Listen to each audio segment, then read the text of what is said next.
Assalamualaikum warahmatullahi wabarakatuh. Innal hamdalillah nahmaduhu wa nasta'inuhu wa nastaghfiruh wa na'udzu billahi min syururi anfusina wa min sayyiati a'malina. May yahdihillahu fala mudhillalah wa may yudlil fala hadiyalah. Ashhadu an la ilaha illallah wa ashhadu anna Muhammadan abduhu wa rasuluh la nabiyya ba'dah. Allahumma salli wa sallim ala nabiyyina Muhammad sallallahu alaihi wasallam wa ala alihi wa sahbihi wa man sara ala nahjihi ila yaumiddin, amma ba'd. Ayol ikhwah, kita masih melanjutkan kajian akhlak tentang putus asa. Kali ini adalah hadis-hadis yang berkaitan dengan putus asa. Bismillahirrahmanirrahim. An Abi Hurairah radhiyallahu an. Dari Abi Hurairah radhiyallahu an, qala, beliau berkata, sami'tu Rasulullah sallallahu alaihi wasallam yaqul, aku mendengar Rasulullah sallallahu alaihi wasallam bersabda, innallaha khalaqar rahmata yauma khalaqaha mi'ata rahmatin. Sungguh Allah mencipta rahmat, sungguh Allah mencipta rahmat pada hari Ia menciptakannya 100 rahmat. Jadi Allah mencipta 100 rahmat. Fa amsaka indahu tis'an wa tis'ina rahmat. Lalu Allah menahan di sisinya 9 dan 90 rahmat. Ya. Allah mencipta 100 rahmat, yang 99 ditahan. Wa arsala fi khalqihi kullihim rahmatan wahidatan. Sementara Allah lepaskan untuk makhluknya semua, untuk semua makhluknya satu saja. Jadi Allah mencipta 100, 99 ditahan, yang dilepas ke dunia ini 1% saja. Falau ya'lamul kafiru, andaikan orang kafir tahu, bikullil ladzi indahu minar rahmah, dengan rahmat yang ada di sisinya. Kalau saja orang kafir tahu semua rahmat itu, lam yai'as minal jannah, niscaya dia tidak putus asa untuk ke surga. Ya, orang kafir kalau tahu semua rahmat Allah, dia tidak akan berputus asa. Orang kafir tuh, apalagi mukmin. Walau ya'lamul muslim. Nah, giliran sekarang muslim. Kalau pengandaian menggunakan lau ini kemungkinannya kecil terjadi, ya. Kalau namanya, dan tidak terjadi. Kalau saja muslim tahu bikullil ladzi indallah minal azab, dengan mengetahui apa? Kalau saja orang muslim tahu azab yang Allah miliki, lam ya'man minan nar, maka dia tidak aman dari neraka. Ya, tadi dua pernyataan yang berbeda. Kalau saja orang kafir tahu semua rahmat Allah, niscaya dia tidak putus asa dari kekafirannya. Kalau saja orang muslim tahu azab yang ada pada Allah, niscaya dia tidak aman dari neraka. Apa maksud dari hadis ini? Ya. Qala Badruddin Aini, berkata Syekh Badruddin Aini, lam yai'as minal jannah, artinya tidak berputus asa orang kafir itu untuk menjadi muslim. Ya, walaupun seumur-umur dia melakukan kejahatan, kalau saja dia tahu betapa Allah itu sayang pada hambanya, maka dia tetap berpengharapan walaupun sedikit saja untuk masuk surga. Terus wa yuqalu wa qila al muradu anna muta'alakum ilmu bi si'ati rahmah ma'adamin iltifatihi ila muqabila bi ta'mihi fi rahmah. Begitu juga maksudnya gini, kalau saja manusia tahu betapa luasnya rahmat Allah, maka dia tidak mudah putus asa. Nah, kebalikan dari rahmat itu laknat. Kalau saja manusia tahu laknat Allah, ya, jauh dari rahmatnya yang berujung ke neraka, niscaya dia tidak aman. Tuh, ini kan dua hal yang ekstrim berbeda, ya, neraka dan surga. Jadi hadis ini menginspirasi kita, hidup itu harus stabil, tidak boleh terlalu kurang. Kalau terlalu kurang itu bahasanya itu putus asa, putus harapan, frustasi di bawah tuh. Sebaliknya kalau kita harapannya terlalu tinggi, itu menyebabkan orang tuh tinggi hati, pedenya tinggi, seakan-akan cuma dia yang masuk surga. Nah, ini juga tidak boleh, ya. Terlalu ke bawah nggak boleh, terlalu ke atas nggak boleh. Maka di surat Al-Hadid Allah menyampaikan, ma asaba min musibatin, tidak ada musibah yang menimpa, yang terjadi di dunia ini, fil ardi, di bumi, wala fi anfusikum, juga terhadap dirimu. Tidak ada musibah yang ada di dunia ini maupun pada dirimu, illa fi kitabin, semuanya sudah dicatat. Untuk apa kita meyakini rukun iman yang keenam, percaya pada takdir baik dan buruk dari Allah? Allah menyampaikan hikmahnya, likaila ta'sau ala ma fatakum, supaya kamu tidak putus asa terhadap kegagalan. Kalau gagal nggak putus asa, ya. Terus kalau sukses, lawan dari gagal, wala tafrahu bima atakum, dan jangan terlalu bangga kalau sukses. Ya, kita manusia kan begitu. Kalau gagal, putus asa, ngeluh, menyesal dan sebagainya. Kalau dibeli berhasil, terus berhasil, jarang gagal, dia tinggi hati, sombong, arogan dan sebagainya, takabur. Kedua-duanya buruk, tidak boleh, ya. Nah, yang bagus gimana? Stabil. Ya, kalau lagi gagal, dia menganggap hal itu biasa. Dunia ini adalah ujian. Kalau kita lagi di bawah, ya, kita meyakini suatu saat akan naik ke atas. Kalau kita lagi di atas, kita harus sadar bahwa kita dari bawah. Tidak boleh tinggi hati. Dari Abi Hurairah, kalau dalam ajaran Islam ada khauf dan roja, ya, harus balancing. Khauf artinya takut, roja pengharapan. Kalau kita terlalu takut, jelek, ya, sehingga membuat orang bisa berperilaku ganas, takut masuk neraka, berlebihan, sehingga dia ibadahnya kenceng banget, cari yang super-super, ketat, ya, mendisiplinkan dirinya untuk ibadah. Nah, menyiksa diri nantinya.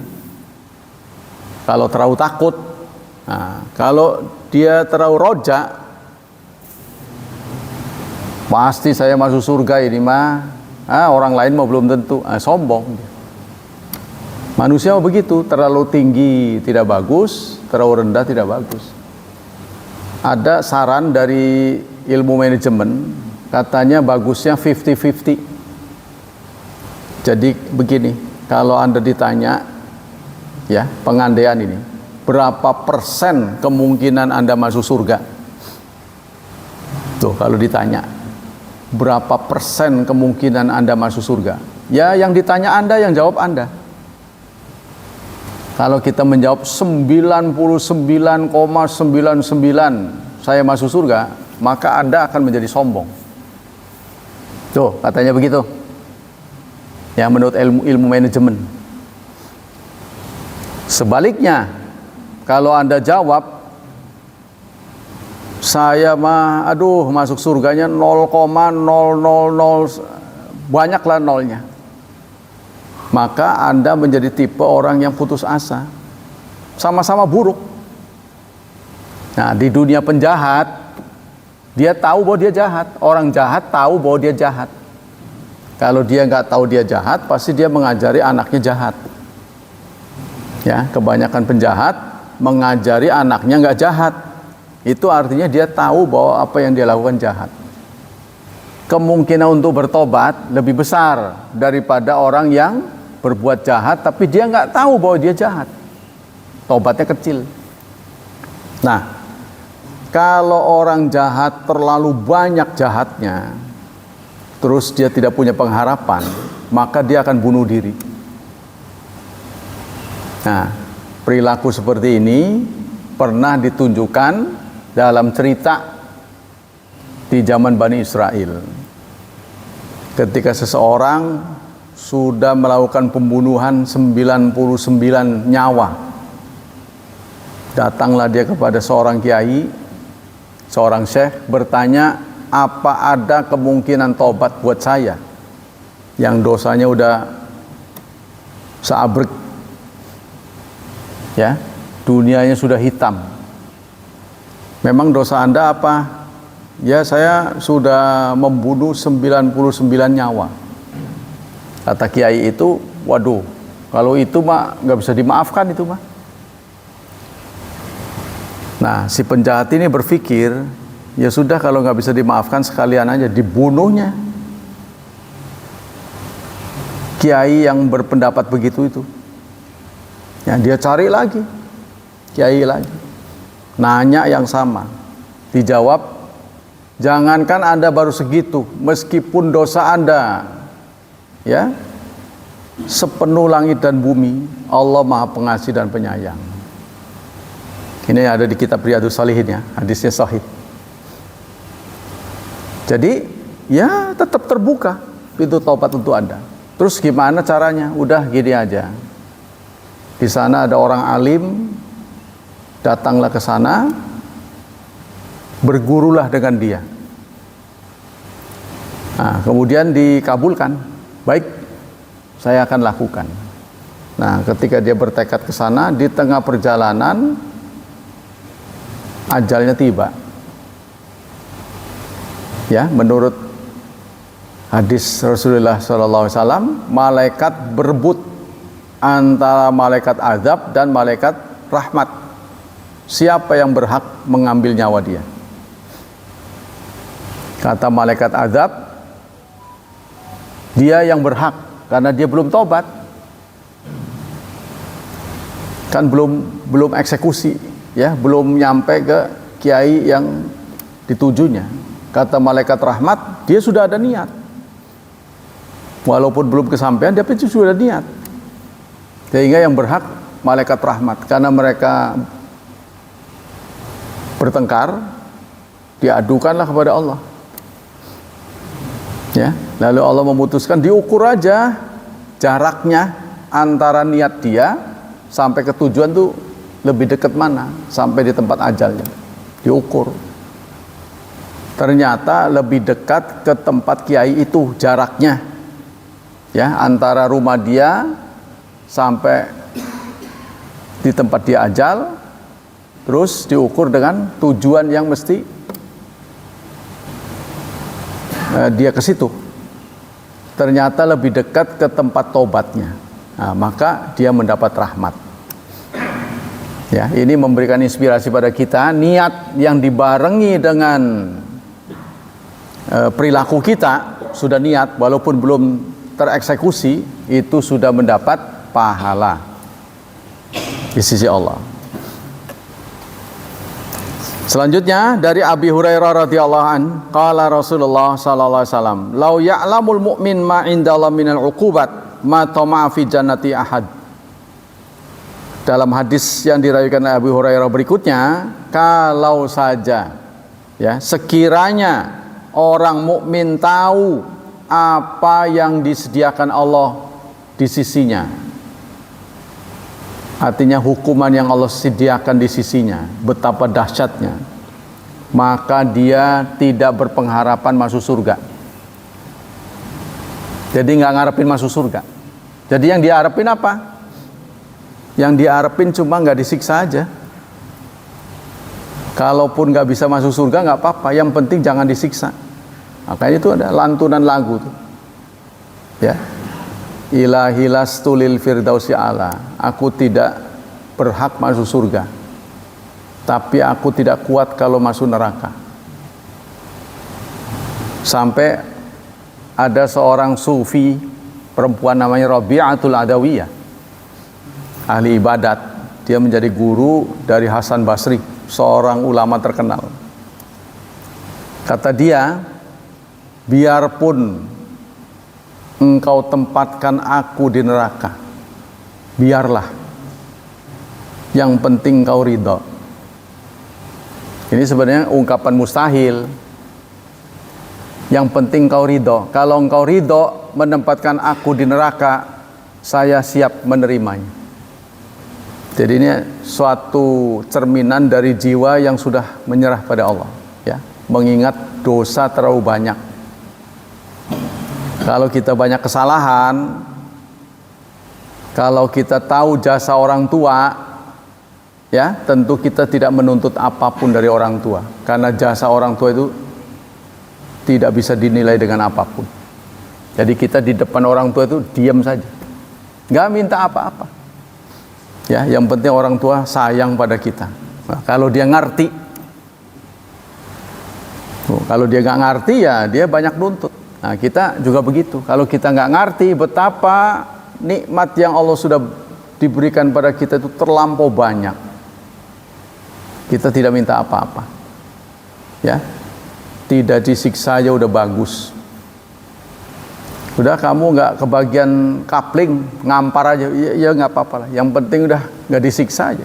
Itu udah, ya, suatu kesadaran yang tinggi. Apalagi dijanjikan dapat ini, dapat itu, dapat itu. Wow, salah.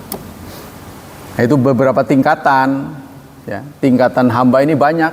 Tingkatan yang pertama banyak tuntutan, mengungkap jasa. Kan dulu saya suka sholat, nggak diingat kamu sebelum sholat sudah diberi hidup gratis, kesehatan gratis, ya, kenyamanan, keselamatan, itu nggak dihitung.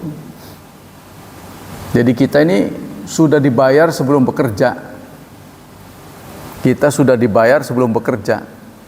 Contohnya, sendi-sendi kita bergerak dengan lancar, yang mestinya dua arah berjalan lancar. Kepala ini kan bergerak kanan dan kiri, ya, atas dan bawah. Coba kalau macet, suatu saat mau nungkruk aja, aduh sakitnya, sudah masalah. Kaki susah digerakkan, biasanya lancar. Nah, oleh Allah cukup ada sholat duha. Jadi sholat duha itu bukan disimpangkan oleh Allah untuk minta rezeki, bukan. Karena doa tuh, inna duha duha uka wal baha baha uka, itu kan. Ingkana rizki fis sama, kalau rizki saya ada di langit tolong turunin, kalau tertanam di bumi keluarin, kalau dikit dibanyakin, kalau jauh dideketin, kalau udah deket diberkahin. Berarti kan minta itu. Padahal dalam hadis sahih, dalam dirimu ada 360 sendi apa gitu? 300 atau 360? 360 sendi. Ini mulai dari begini, yang ditekuk ini di itu 360 katanya. Ya, mata bisa ketap-ketip, lidah bisa, semuanya ada 360. Cukuplah 2 rakaat duha. untuk sedekah. Singkatnya kalau dalam bahasa kita retribusinya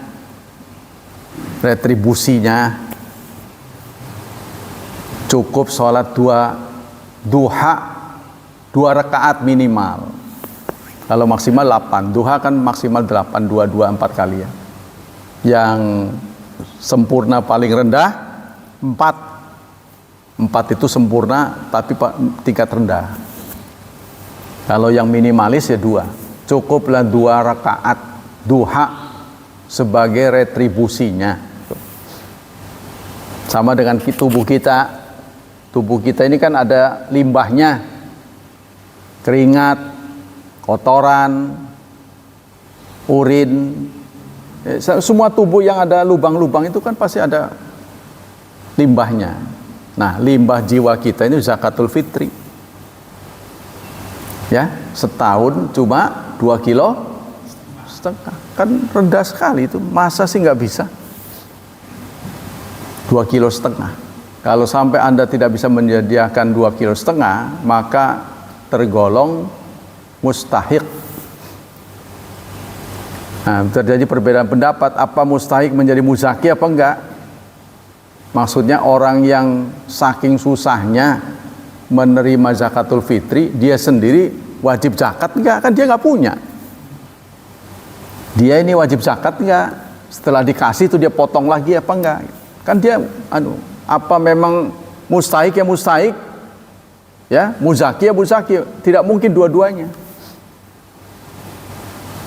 Tidak mungkin mustahik sekaligus muzaki. Tapi ada yang mengatakan dia wajib. Nah, gitu terjadi 2 pendapat. Kita kembali ke sini. Jadi kalau saja seseorang tahu betapa nikmat Allah itu begitu banyak yang kita terima, maka mulutnya, kata bahasa Jawa sini, orekolu, lidahnya ini enggak, ya, hatinya enggak tega untuk minta itu. Ya, kalau Anda tahu jasa orang tua itu begitu banyak di hadapan kita saat kita bersilaturahmi lebaran, kita menatap orang tua, kita tahu kita juga sebagai orang tua kan, kita udah mengalami jadi orang tua, maka lidah kita itu ya tidak tega untuk minta sesuatu. Kalau dikasih ya alhamdulillah, tapi kalau nggak dikasih, keluh, lidah kita tidak akan minta apapun. Nah, jasa orang tua tidak akan terbayar. Kita baru kerasa setelah kita jadi orang tua, apalagi Allah itu. Nah, kita itu diberi 360 sendi, bergerak dengan bebas, sehat, normal. Allah hanya minta retribusi 2 rakaat duha, ora gelem, malah minta rezeki. Kalau jauh deketin, kalau di langit turunin, kalau sudah di bawah bumi keluarin, kalau dikit banyakin, kalau sudah banyak dan sebagainya. Yang suka kita dapat di primbon ya. Itu bukan dari Nabi. Jadi yang dari Nabi, posisi sholat duha itu adalah retribusi untuk sendi-sendi. Mungkin ada kaitannya ya. Kalau kita rajin itu mungkin sendi-sendi kita sehat gitu Pak Syafi'i. Kan kalau udah kan pengapuran lah segala kan. Tuh. Mungkin untuk orang yang suka duha bebas dari pengapuran kali Pak Syafi'i. Ya, kalau kita pengapuran ya. Jadi itu obatnya mahal sekali. Tidak cukup sekali kan? Pendapat-pendapat ulama sekarang itu hadisnya. Pendapat-pendapat ulama tentang putus asa. Qala Ali bin Abi Thalib, berkata Ali bin Abi Thalib, al-faqih hakul faqih, lam yuqannit an-nas min rahmatillah. Seorang faqih, maksudnya seorang dai, seorang ilmuwan, ulama, kiai, itu tidak boleh membuat orang putus asa. Jadi ceramah-ceramah itu jangan nakut-nakutin. Berikanlah pengharapan. Karena masih banyak orang yang tidak mampir ke sholat, mampir ke masjid. Ya, mampirnya ke mall, mampirnya ke game center, tuh. Ke masjidnya masih malas, maka kita gairahkan mereka. Ya, kita berdayakan mereka, kita gembirakan mereka. Walam yarakhis lahum fi ma'asilah, dan jangan ngegampang. Mempersulit tidak boleh, ngegampangin jangan. Ya, contohnya orang nggak sholat, misal apa mengkau di tak salati mengkau gitu tuh. Jadi sholat dijual belikan. Ya, satu-satunya barangkali kewajiban yang nggak bisa ditinggal tuh sholat ya. Kayak kalau yang lain-lain kan, contohnya zakat kalau nggak punya nggak wajib. Haji apalagi, puasa kalau udah nggak kuat, sakit, musafir enggak kan. Tapi kalau sholat nggak ada ampun. Musafir ya wajib sholat, walaupun ada keringanan, rukhsah ya, ada qasar, ada jamak. Tapi nggak ada kebolehan untuk meninggalkan sepanjang Anda normal sebagai manusia. Tapi kalau hilang kesadaran baru, ya sudah pikun contohnya. Nah itu baru gila, baru boleh. Atau haid, tuh kalau haid boleh, nggak perlu dikodok kan? Kalau wanita haid. Nah kalau kita tidak haid, tidak boleh. Kemudian walam yarakhis, nah, jadi walam yu'amminu min azabillah, dan jangan membuat orang aman dari azab Allah. Saya sering mengatakan hidup ini ya ngeri-ngeri sedap. Ngeri-ngeri sedap. Memang kalau kita lupa Allah, ya nyaman kita, tapi tahu-tahu bek aja kena. Udah, nggak bisa ngapa-ngapain. Ya, hidup tamat riwayat kita. Nah, kita tidak bisa mengulang persoalannya. Ya kalau koma hilang kesadaran. Pokoknya kalau namanya taklif ya, pembebanan itu diberikan kepada orang yang masih normal. Kalau kesadarannya udah enggak, yaitu di luar, sudah enggak kena. Contohnya koma kan, nah, koma tidak perlu. Tapi kalau kemudian koma itu kemudian sembuh, lah itu yang menjadi pertanyaan, perbedaan pendapat. Apa saat dia koma, sholatnya itu diqadha atau tidak? Jadi terjadi khilaf. Ada yang mengatakan tidak perlu, karena waktu itu kan dia nggak sadar. Ya, kecuali yang tidak permanen, contohnya pingsan.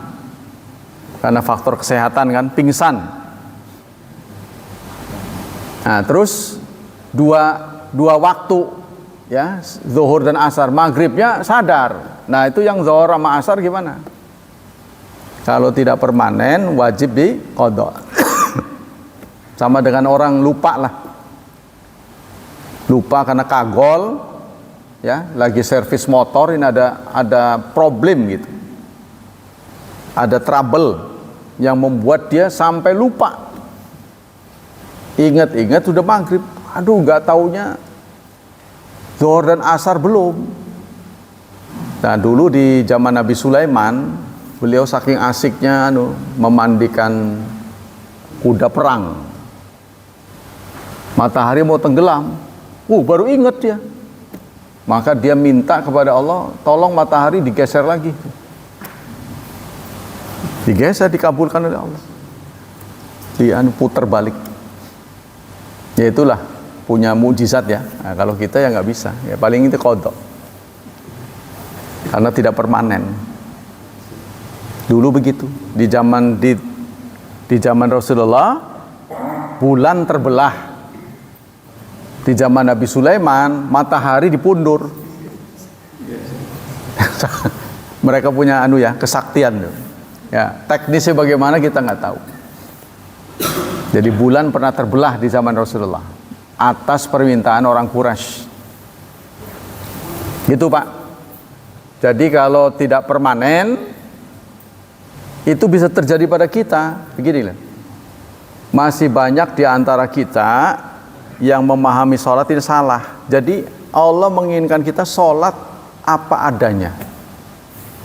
Seperti yang sering kita dengar, sholat li hurmatil waktu itu tidak ada dalilnya.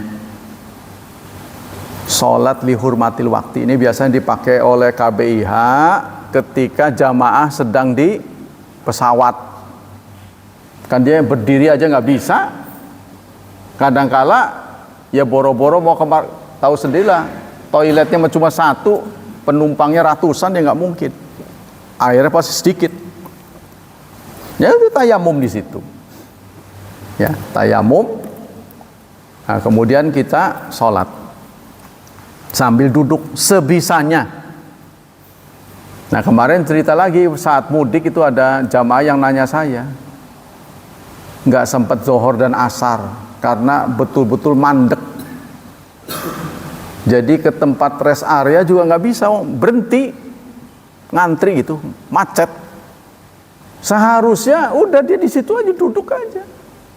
Ngegelar tikar juga nggak mungkin, wong macet. Nggak mungkin keluar dari mobil, ya udah di situ aja. Jadi Allah tidak menuntut lebih dari kemampuan kita. Nah ini yang harus kita betul-betul cermati ya. Jadi sholat itu nggak bisa ditawar. Kalau nggak ketemu air, pakai debu, ya. Kalau nggak ketemu debu, apa adanya saja tuh. Ya. Setiap ruangan ini pasti ada debunya, gitu. Jadi kita tidak dituntut lebih dari kemampuan kita. Ya kalau kita bisa berwudu pakai air aqua, pakai aqua. Kalau di mobil tuh ya, tadi kita pas macet total, nggak mungkin bisa bergerak lagi, turun juga nggak bisa. Nah itulah ketergantungan kita terhadap listrik ya. Saya pernah, karena udah nggak punya kampung, orang-orang pada mudik, pengen ngerasain mudik ceritanya. Tahun kapan itu? Berapa tahun yang lalu? Saya ikut mudik.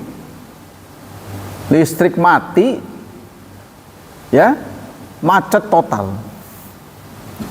Ternyata ketika listrik mati, waduh, betul-betul musibah di atas musibah. Udah macet total. Saya mencoba turun ke rest area, ya. Pompa bensin pun mati karena listrik mati tuh. Kan yang paling ditakuti kan ini BBM ini. Kalau udah macet total kan, tahan-tahan aja. Kalau kita nggak punya, mau siapa yang ngisi coba? Paling menakutkan itu BBM-nya habis. Mampir, pokoknya di rest area tenang lah. Kalau kita turutin terus, wah nanti jangan-jangan nggak ketemu rest area gimana? Jadi saya mampir, ternyata mati. Pompanya nggak berjalan karena listriknya mati. Nah ketika listrik mati, toiletnya juga, waduh nggak ada sireman. Ya kotoran-kotor pada ngambang. Oh, ya Allah begini ya. Bener. Jadi kita ketergantungan terhadap listrik luar biasa. Tapi itu masih di tol mending ya kan. Bahkan kalau menurut saya kalau macet begitu angguran di kampung ya bisa. Iya bisa ketok-ketok rumah. Kalau di tol itu tahan-tahan aja tuh. Harus sediaan tuh BBM lebih. Nah, itu pengalaman saya. Nah kemarin ceritakan lagi ada tetangga kita yang nanya, Ustadz gimana saya zuhur dan asarnya macet total terus ketemu maghrib kata dia. Nah sikap kita yang benar jangan tunggu maghrib, kan kita nggak bisa memprediksi lancar apa enggak, wong lagi total ini. Nunggu aja sampai kelewat 2 waktu. Saya bilang harus sholat di situ aja udah. Maka meskipun sholat jamak itu sunahnya takhir, sunahnya kan dikeduain di akhir, tapi kita jangan mengandai-andai. Begitu ketemu tempat sholat, udah lakukan sholat jamak takdim. Jangan nanti di sana Kayak apa nggak ketemu itu loh. Atau kita begitu ketemu penuh. Jadi kalau di perjalanan, ya singkatnya, kalau kita dikuasai oleh kendaraan, jangan mengandai-andai. Tapi kalau kita bawa sendiri mending. Tapi bawa sendiri juga kalau ketemu macet total mah udah susah. Baik, kita lanjutkan dengan hadis. Jadi singkatnya, pelajaran tadi itu memberi inspirasi pada kita, jiwa kita ini harus stabil. Ya. Jadi kita sebagai perantau ini bukan tidak kena musibah, terutama di usia-usia segini. Kalau masa remaja kita tidak menabung, ya sekarang sengsara. Ya, saya lihat bagaimana pensiunan KS menyedihkan. Ada yang utangnya masih numpuk, belum siap pensiun, dipensiunin dini, dapat duit banyak. Iya, terimanya duit banyak, tadi mau buat apa? Ya, kalau dipakai terus tidak ada pemasukan, sebanyak apapun akan habis. Ya kan? Sebanyak apapun kita terima uang pensiun, kalau kita tidak bisa mengolahnya, akan habis. Karena kita nggak tahu umur kita kan? Tuh, sekarang kan pemerintah nggak mau pensiun sekarang. Semuanya begitu, perjanjian-perjanjian. Guru-guru juga begitu. Negara kita ini lagi minus. Sekarang yang lagi sorot MBG,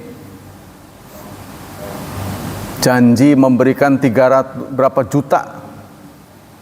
berapa juta lapangan kerja, nggak taunya itu MBG katanya. Jadi janjinya sudah terpenuhi kan, itu MBG itu mempekerjakan berapa orang katanya. Jadi nanti dia belanja. Nah, orang belanja itu kan jadi bergerak tuh ekonominya. Lapangan kerja baru dia hitung itu sampai ke anunya.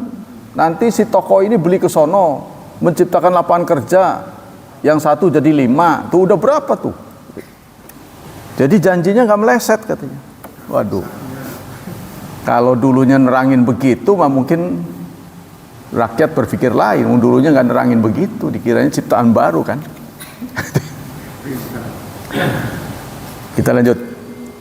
Hadis yang berikutnya, ya kemarin sudah disampaikan tentang di hari kiamat, ya nanti ada orang-orang tertentu yang masuk ke neraka, ada yang kelihatan kepalanya saja, ada yang kelihatan sampai lehernya, ada yang kelihatan sampai badannya. Kali ini Ja'a Bilal inan Nabi Tibitamrin burniyin. Suatu saat Bilal datang kepada Nabi membawa tamar burni. Tamar itu apa?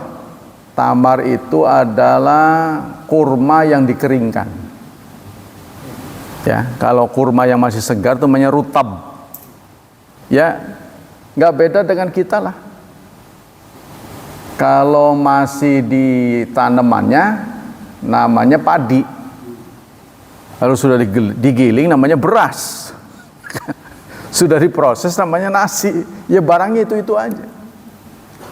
Sama dengan tamar. Tamar ini adalah kurma yang sudah dipetik, terus berdasarkan waktu dia kering. Kalau di Arab Saudi itu nggak perlu dijemur, didiemin aja kering sendiri kan, dia memang kurang, udaranya kurangan, kelembabannya kurang. Ini menyebabkan tidak begitu bau. Saya pernah menemui waktu berangkat haji, dalam perjalanan saya menemui mayat tergeletak.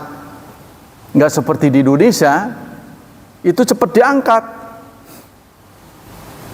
Itu dari mulai pagi saya ketemu, sore itu belum diangkat.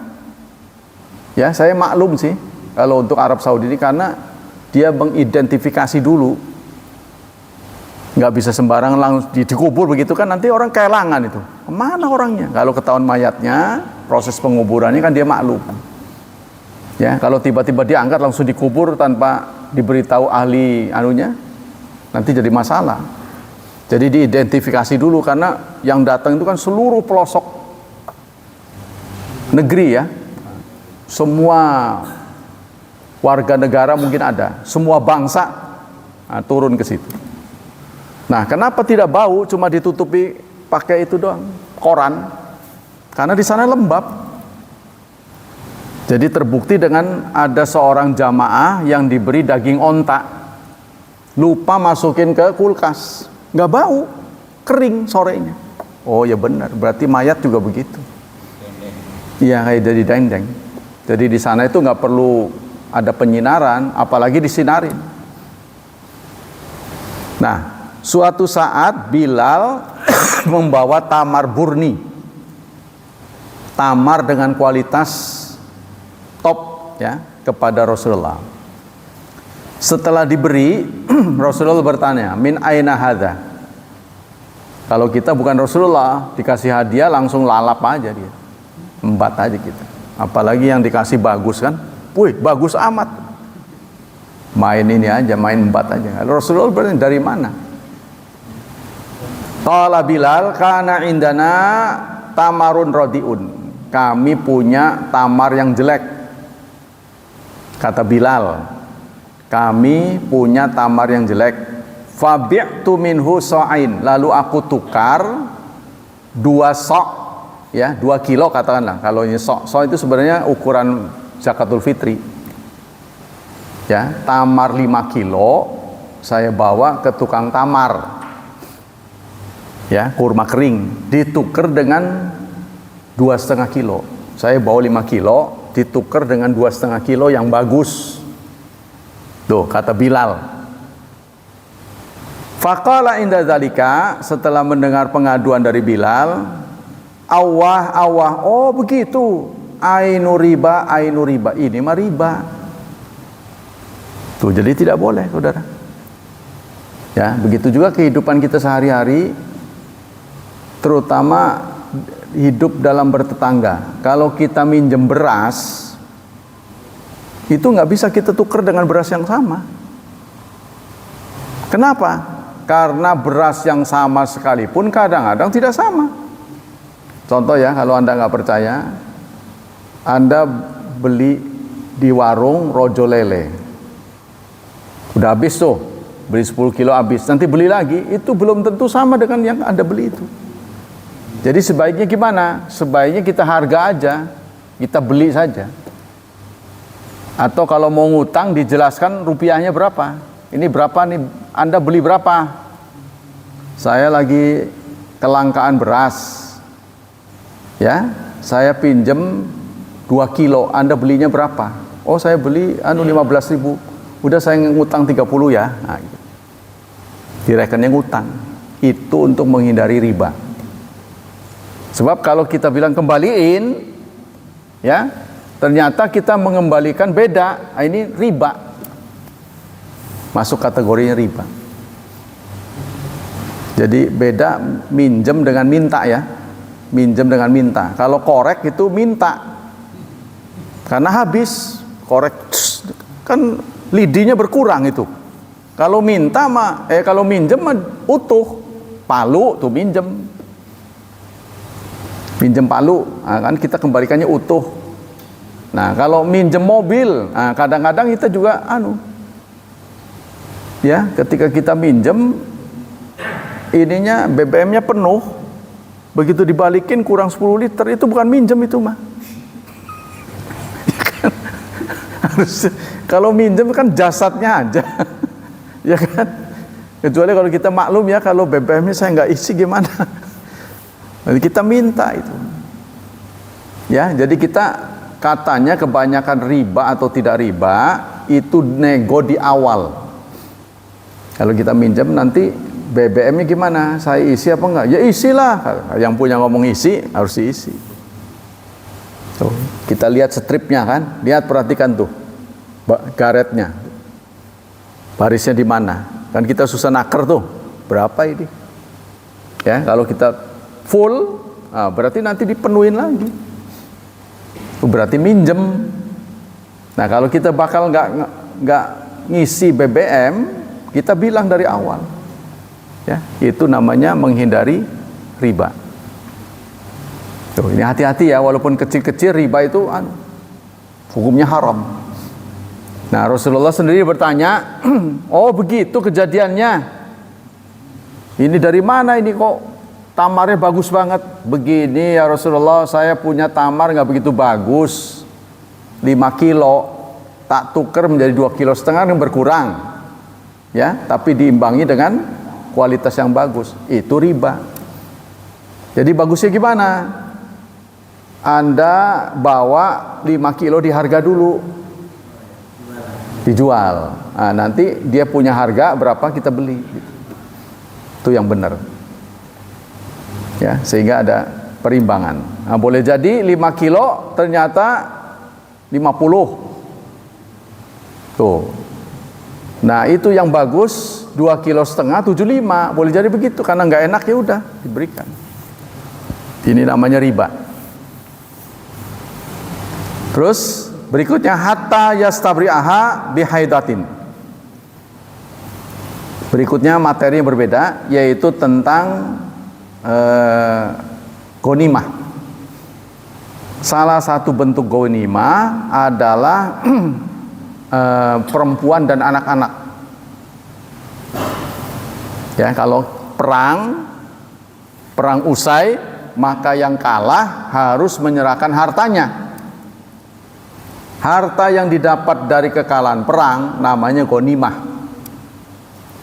Tapi kalau harta yang kita dapat tidak baku senjata, ya, tidak baku senjata, ini namanya fai. Contohnya begitu digetak dia lari, semua harta ditinggalkan. Nah, itu kita ambil, namanya fai. Tapi kalau udah baku senjata, ya, perang, nah, dapat hasil, itu namanya ghanimah. Salah satu ghanimah itu udah perempuan. Kalau laki-laki gimana? Laki-laki ditawari alternatif, mau masuk Islam atau tidak. Kalau dewasa, ya, dewasa atau enggak dewasa, ngukurnya gimana? Ditelanjangin. Kalau kelaminnya ada rambutnya berarti dewasa. Dulu tuh begitu. Kalau kita dulu kan di zaman dulu udah wajib sekolah apa enggak kan dikalungin begini. Karena zaman dulu kan orang lahiran itu enggak iya, enggak punya akte, terus orang tua kita lengah. Lahirnya kapan, Bapak? Waduh, kapan ya? Waktu kita ngelahirakan ku nandur iki gedang ge. Lah ukurannya waktu nanam pisang ya susah, atau nanam kelapa. Zaman dulu begitu. Nah, jadi untuk perempuan yang dijadikan ghanimah ini tidak boleh langsung digauli, ya, dalam hadis ini hatta yastabri'aha bihaidatin, sampai haid sekali dulu, ditunggu sampai 1 kali haid baru boleh. Tetapi menjadi kontroversi, apakah perempuan hasil ghanimah ini diperistri atau tidak, diperistri atau tidak, dibaginya ini buat sampean Pak Mul nih, dapat nih. Nah, perempuan ini apakah menjadi pasangan kita diperistri apa enggak?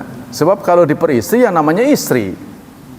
Sementara di surah Al-Mu'minun kan ada begini, walladzina li furujihim hafizun, dan orang-orang yang memelihara farjinya illa ala azwajihim, kecuali pada pasangan-pasangan, au ma malakat aimanuhum, atau yang dikuasai tangan kanannya.